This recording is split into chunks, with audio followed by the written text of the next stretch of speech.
Une déclaration de Paul qui n'est pas incluse dans les récits de l'Évangile est « Car toutes les fois que vous mangez ce pain et que vous buvez cette coupe, vous annoncez la mort du Seigneur jusqu'à ce qu'il vienne » 1 Corinthiens 11, 26. Cela impose une limite de temps à la cérémonie, jusqu'au retour de notre Seigneur. Ces brefs récits nous apprennent comment Jésus a utilisé deux des éléments les plus fragiles comme symbole de son corps et de son sang, et les a érigés en monument à sa mort, le pain et le vin.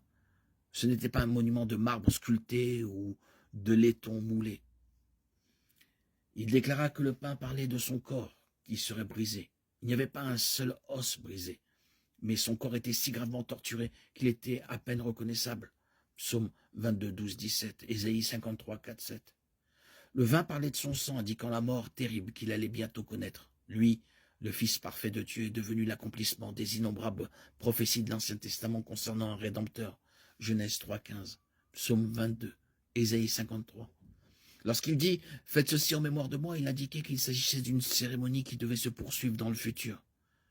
Cela indiquait également que la Pâque qui exigeait la mort d'un agneau et annonçait la venue de l'agneau de Dieu qui enlèverait le péché du monde s'accomplissait dans la Sainte Seine.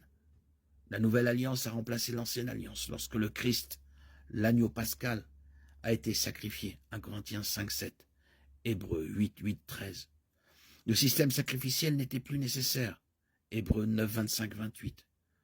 La Sainte Seine, la communion chrétienne, est un souvenir de ce que le Christ a fait pour nous et une célébration de ce que nous recevons en conséquence de son sacrifice.